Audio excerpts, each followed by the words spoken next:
రాష్ట్ర అధ్యక్షుడిని ఈరోజు పోలవరంలోని ప్రభుత్వ జూనియర్ కళాశాల వద్ద పోస్టావిష్కరణ చేయడం జరిగింది. దీనికోసం అంటే డిసెంబర్ 27వ తారీఖున విజయవాడలోని బాలోత్సవ భవన్లో కూడా ప్రభుత్వం కొత్తగా వస్తున్నటువంటి 17 మెడికల్ కాలేజీల్లోని 10 మెడికల్ కాలేజీలను పీపీపీ పబ్లిక్ ప్రైవేట్ పార్ట్నర్షిప్ పేరుతోటి ప్రైవేటీకరణ చేయడం కోసం పూనుకోవడం జరుగుతూ ఉంది. ఇది ప్రజా వ్యతిరేకమైన చర్య. ఎందుకంటే గత వైసీపీ ప్రభుత్వంలోని ఈ 17 మెడికల్ కాలేజీలను కూడా నీతి ఆయోగ్ నిర్దేశం మేరకు మనకి ఇవ్వడం జరిగింది. దీంట్లో 80% నిధుల్ని కేంద్ర ప్రభుత్వం, మిగతా 20% రాష్ట్ర ప్రభుత్వం నుంచి కానీ లేదా రాష్ట్ర ప్రభుత్వం అనేది స్థానిక బ్యాంకుల నుంచి కానీ తీసుకొని ఇక మెడికల్ కాలేజీలు నిర్మాణం చేయాలని చెప్పేసి ఇక్కడ పెట్టడం జరిగింది. ప్రతి లోక్సభ నియోజకవర్గానికి కూడా మీకు మెడికల్ కాలేజ్ ఉన్నట్లయితే అక్కడ విద్యార్థులు, పేద విద్యార్థులు ఎంబీబీఎస్ కోర్సులు చేయడానికి అవకాశం ఉంటుందని చెప్పేసి, మరొక వైపు ఇక మెడికల్ కాలేజీకి అనుబంధంగా కూడా హాస్పిటల్స్ ఏర్పాటు చేయాలని చెప్పేసి కూడా ఉంది. కాబట్టి పేద ప్రజలకి కూడా అక్కడ ఉచితంగా వైద్యం అందే అవకాశం అనేది ఇక్కడ ఏర్పడుతుంది. కాబట్టి ఇప్పుడు అవకాశాన్ని మొత్తం బయట తీసేస్తూ కూడా ఈ యొక్క కూటమి ప్రభుత్వం అనేది ఈ మెడికల్ కాలేజీలను ప్రైవేటీకరణ చేయడం కోసం పూనుకుంటా ఉంది. కాబట్టి తక్షణమే ఈ మెడికల్ కాలేజీల ప్రైవేటీకరణని ఆపి ప్రభుత్వ ఆధ్వర్యంలోనే యొక్క మెడికల్ సీట్లన్నింటినీ కూడా 100% కూడా మొత్తం భర్తీ చేయాలని చెప్పేసి, అదేవిధంగా ఏదైతే ఈ మధ్య కాలంలోని వైద్య సంబంధంలో భాగంగా బిల్లులు పెండింగ్ లో ఉన్నాయో అవన్నీ కూడా వెంటనే కూడా ప్రభుత్వం తీర్చాలని చెప్పేసి డిమాండ్ చేస్తూ డిసెంబర్ 21న విజయవాడలో జరిగే పీడీఎస్ రాష్ట్ర సెమినార్ ని విజయవంతం చేయాలని చెప్పేసి పీడీఎస్ విద్యార్థి సంఘంగా మేము విజ్ఞప్తి చేస్తా ఉన్నాం. ఈ యొక్క మీటింగ్ కి పూర్వపు NTR health university registrar Shankar గారు, అలాగే ప్రభుత్వ మెడికల్ పరీక్షల కమిటీకి సంబంధించి చైర్మన్ గా ఉన్నటువంటి డాక్టర్ ఏ వెంకటేశ్వరరావు గారు, అలాగే అనేక మంది మేధావులందరూ కూడా ఈ యొక్క మీటింగ్ అటెండ్ అవుతా ఉన్నారు. కాబట్టి విద్యార్థులు, యువకులు, మేధావులు అందరూ కూడా ఈ యొక్క మీటింగ్ విజయవంతం చేసి ప్రభుత్వ వైద్య కళాశాలను, ప్రభుత్వ వైద్యాన్ని పరీక్షించుకోవడం కోసం ఈ యొక్క ఉద్యమంలో భాగం అవుతారని చెప్పేసి విజ్ఞప్తి చేస్తా ఉన్నాం. సెక్రటరీ రామకృష్ణ మిషన్ ఆశ్రమ, విశాఖపట్నం. పత్రికా ప్రకటన, print, electronic and web media మిత్రులందరికీ నమస్కారం.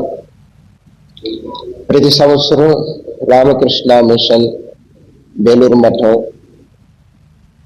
జనరల్ బాడీ మీటింగ్ లో జరిగిన సంవత్సరానికి ఉన్నటువంటి కార్యక్రమాలన్నీ సంక్షిప్తంగా మీడియా ద్వారా ప్రజలందరికీ తెలియజేయడం జరుగుతుంది.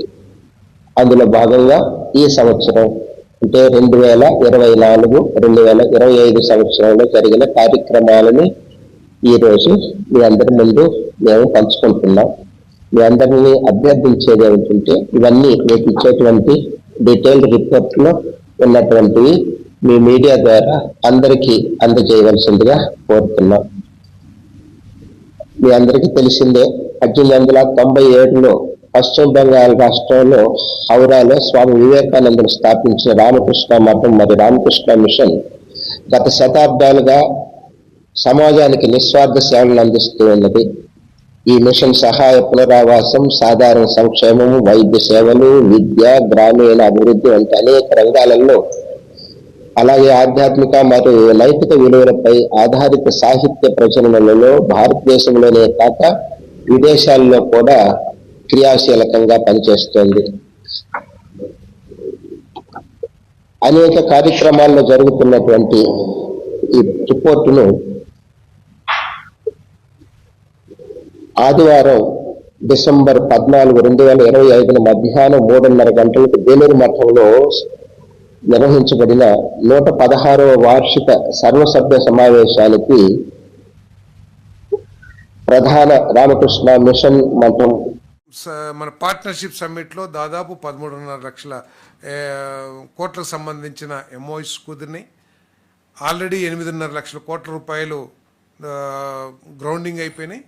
వీరికి సంబంధించి భూ కేటాయింపుల్లో కానివ్వండి, లేదా ప్రభుత్వ పరంగా ఇవ్వాల్సిన అనుమతుల్లో కానివ్వండి, ఎటువంటి సమస్య లేకోకుండా కలెక్టర్స్ మానిటర్ చేస్తూ ఎవ్రీ మంత్ ప్రతి జిల్లాలో కూడా ఎటువంటి ఎంఓయూ జరిగింది, ఏ సంస్థతో ఎంఓయూ జరిగింది, ఎటువంటి ఇన్వెస్ట్మెంట్ అంటే ఎనర్జీనా, మ్యానుఫ్యాక్చరింగ్, ఎలక్ట్రానిక్స్ ఏదైతే ఇచ్చారో వాటిని ప్రతి నెల కూడా రివ్యూ చేస్తూ అవి త్వరితగతిన వారికి సమస్యలను పరిష్కరించి వెంటనే అవన్నీ కూడా గ్రౌండ్ అయ్యే విధంగా చర్యలు తీసుకోమని చెప్పేసి కూడా చెప్పడం జరిగిందని చెప్పేసి నేను మనవి చేస్తాను.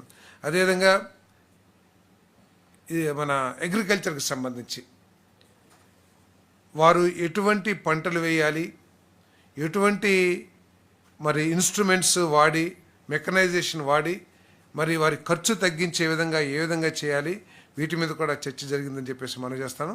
వారికి ఏదైతే మన ధాన్యం కొనుగోలు ఉన్నాయో అవన్నీ కూడా త్వరితగతిన చేయమని చెప్పేసి కూడా సూచించడం జరిగిందని చెప్పేసి కూడా నేను ఈ సందర్భంగా నేను తెలియజేస్తాను. మరి లా అండ్ ఆర్డర్కి సంబంధించి కూడా మరి చర్చ జరిగింది. మరి దాంట్లో దాదాపు 5.5% నేరాల రేటు తగ్గిందని చెప్పేసి కూడా మరి ఫిగర్స్ అన్నీ కూడా తెలియజేస్తూ ఉన్నాయి. కానీ జిల్లాల మధ్య వ్యత్యాసం కొంత ఎక్కువగా ఉంటాం. అంటే కొన్ని జిల్లాల్లో ఉదాహరణకి శ్రీకాకుళం అటు చాలా ఎక్కువగా ఉంటాం, వేరే జిల్లాలో చాలా తక్కువగా ఉంటాం. గంజాయికి సంబంధించి ఎందుకున్నాయి, ఎటువంటి చర్యలు తీసుకుంటున్నారు, వాటన్నిటి మీద కూడా ముఖ్యమంత్రి గారు డిస్కస్ చేయడం జరిగిందని చెప్పేసి కూడా నేను మనవి చేస్తాను. అదేవిధంగా ఎస్సీ ఎస్టీల మీద కూడా దాదాపు 2.2% నేరాలు దౌర్జన్యాలు కూడా తగ్గినాయి అని చెప్పేసి మరి ఈ సమావేశంలో తెలియజేయడం జరిగింది. 16 జిల్లాల్లో నేరాలు బాగా తగ్గినాయి, మిగతా జిల్లాల్లో వేర్వేరు కారణాల మూలంగా క్రైమ్ ట్రెండ్ పెరుగుతుందని డీజీపీ గారు వివరించడం జరిగింది. ఉదాహరణకి మన శ్రీకాకుళం ఉంది, అక్కడి నుంచి ట్రైన్స్లో కానివ్వండి, పక్కన ఒరిస్సా నుంచి ట్రైన్స్లో కానివ్వండి, లారీలో కానివ్వండి ఈ కొంత రావడం, అక్కడ ఎక్కువగా కేసులు, ఎందుకంటే ఎన్ఫోర్స్మెంట్ ఎక్కువగా కఠినంగా పెడుతున్నారు కాబట్టి ఆ కేసులు బయటపడినాయి అని చెప్పేసి కూడా మరి ఎస్పీలు తెలియజేయడం జరిగింది. ఏదేమైనా కూడా క్రైమ్ రేట్ని తగ్గించాలని చెప్పేసి ముఖ్యమంత్రి గారు చాలా ఫర్మ్గా ఎస్పీలకి సూచించడం జరిగింది.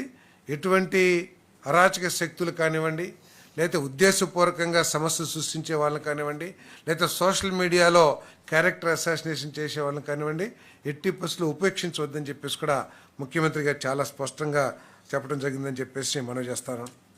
మరి ఇందాకే పీపీపీ గురించి కూడా ముఖ్యమంత్రి గారు ప్రస్తావించడం జరిగింది. పీపీపీ అంటే ప్రైవేటు వ్యక్తులకి అప్పజెప్పేయటం కాదు, లేకపోతే ప్రభుత్వ ఆస్తుల్ని అమ్మేయటం కాదు, రాష్ట్ర అభివృద్ధి కోసం, వైద్య రంగం అభివృద్ధి కోసం మరి ఈ పీపీపీ మోడల్ తీసుకున్నారని చెప్పేసి ముఖ్యమంత్రి గారు చెప్పడం జరిగింది. మరి పార్లమెంట్ స్టాండింగ్ కమిటీ కూడా అంగీకరించిన విషయం. దీన్ని పక్కదారి పట్టించడానికి మీ ద్వారా రాష్ట్ర ప్రజలకు అందరికీ కూడా ఈ విషయాలన్నీ కూడా తెలియజేస్తూ ఈ పోరాటం ఇంతటితో ఆగదు. గవర్నర్ గారికి దాఖలు చూపించడం జరిగింది. ఈ సంతకాలు చూపించిన ఈ కార్యక్రమం ఇంతటితో ఆగిపోదు. ఇక్కడ నుంచి ఈ సంతకాలు కోర్టు గడప దాకా వెళ్తాయి. కోర్టులో రేపు అఫిడవిట్ కూడా ఫైల్ అవుతుంది. కోర్టు సంతకాలు అందుబాటులో ఉన్నాయి. మీరు ఎప్పుడు చెప్తే అప్పుడు ఆ సంతకాలన్నీ కూడా మీ కోర్టు ముందుకు వచ్చి పెరేడ్ అవుతాయి అని కూడా చెబుతూ కోర్టులో కూడా ఈ కోర్టు సంతకాలు మీద కోర్టు ద్వారాలు కూడా రేపు లాక్ చేస్తాం. చేసిన తర్వాత ప్రతి ప్రయత్నము జరుగుతుంది చంద్రబాబు నాయుడు గారిని ఈ విషయంలో అడ్డుకునేదానికి. మిమ్మల్ని మీ ద్వారా ప్రజలందరినీ కూడా కోరుకునేది ఏమిటంటే, ఇంత చేసినా చంద్రబాబు నాయుడు గారి చర్మం మందం కాబట్టి చంద్రబాబు నాయుడు అనే వ్యక్తి మారకపోవచ్చు. కాబట్టి మీరంతా కూడా ఇంకా కలిసి రావాలి. ఈ జరుగుతూ ఉన్న ఈ అన్యాయాలను మనం అంతా కలిసి గట్టిగా అడ్డుకోవాలి. ఎందుకంటే ఈరోజు ఇది అడ్డుకోకపోతే రేపొద్దున మీ పిల్లల జీవితాలకు, రేపొద్దున మీ పిల్లల ఆరోగ్యానికి ఏదైనా సంబంధించి ఏదైనా వైద్యం చేయించాల్సి వస్తే ఉచితంగా చేసే పరిస్థితి పోయి 4 లక్షలు, 5 లక్షలు, 10 లక్షలు ఒక్కొక్కడు కట్టుకోవాల్సిన పరిస్థితి లేకపోతారు. కాబట్టి ఖచ్చితంగా అందరం కలిసి గట్టిగా దీన్ని తీసుకొని అడ్డుకునే కార్యక్రమం ఖచ్చితంగా చేయాలి. గవర్నర్ గారికి అయినా కూడా మనసున్న మానవత్వం ఉన్న ఏ మనిషికైనా కూడా చంద్రబాబు నాయుడు చేస్తూ ఉండేది తప్పు అని చెప్పి ఎవరికైనా తెలుస్తుంది, ఎవరికైనా అర్థమవుతుంది. ఎందుకనంటే ఇది తప్పు కాబట్టి పేదవాళ్లకు అదే గవర్నర్ గారి ఇంట్లో పనిచేస్తా ఉన్న వాళ్ళందరికీ రేపు పొద్దున హాస్పిటల్కి పోవాల్సి వస్తే ఆ మెడికల్ కాలేజ్ కానీ అందుబాటులో కూడా ఉంటే ఉచితంగా ట్రీట్మెంట్ ఇచ్చి పంపిస్తారు. ఆ మెడికల్ కాలేజ్ ప్రైవేట్ ఎక్కే కార్యక్రమం చేస్తాము. కోర్టుల ద్వారాను వీళ్ళు అడుగులు ముందుకు వేసినప్పుడల్లా ప్రజల ఉద్యమ బాట ద్వారాను దీన్ని అడ్డుకునే కార్యక్రమం చివరిదాకా కూడా చేస్తాము, ఖచ్చితంగా చేస్తాము. Because this is a scam. Government land, government బిల్డింగులు, government staff, government equipment, government జీతాలు, ప్రైవేట్ వానికి పేరు, మళ్ళా మోసం చేసేందుకు డైవర్షన్ చేసేదానికి ఇంకేమంటాడు? గవర్నమెంట్ పేరు మాత్రమే పెడతామని అంటాడు.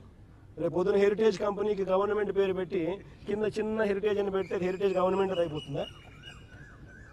అందరూ ఆలోచన చేయాలి. మోసం చేయడానికైనా హద్దు పొద్దు ఉండాలి కదండి. ఏదైనా కానీ మరీ చెవిలో పూలు పెట్టేదానికి అసలు ఎట్ట కనపడుతున్నామండి ఎవరికైనా కానీ ప్రజలంటే. మరి ఇంత దారుణంగా చెవిలో పూలు పెడితే ఎట్ట? సూపర్ 6 ఒక మోసం, సూపర్ 7 ఒక మోసం, ఇంతకుముందు ఎన్నికలప్పుడు జగన్ ఇచ్చేటివన్నీ కాక అడిషనల్గా సూపర్ 6 చేస్తాను, సూపర్ 7 చేస్తానని.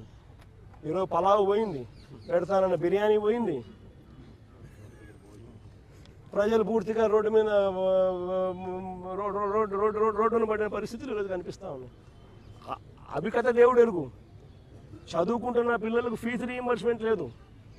ఈ డిసెంబర్ వస్తే 8 క్వార్టర్లు. విద్యా దీవెన లేదు, వసతి దీవెన లేదు. పిల్లలు చదువులు మానేస్తూ ఉన్నారు. జీఆర్ రేషియోస్ తగ్గినాయి. ఆరోగ్యశ్రీ లేదు. నెట్వర్క్ హాస్పిటల్స్కి ఇవ్వాల్సిన బకాయిలు ఇవ్వకపోవడంతో వాళ్ళు బోర్డులు తిప్పేసినారు. మరోవైపు గవర్నమెంట్ హాస్పిటల్ పరిస్థితి ఇది, అది కూడా ప్రైవేట్కి ఇచ్చేస్తున్నాడు.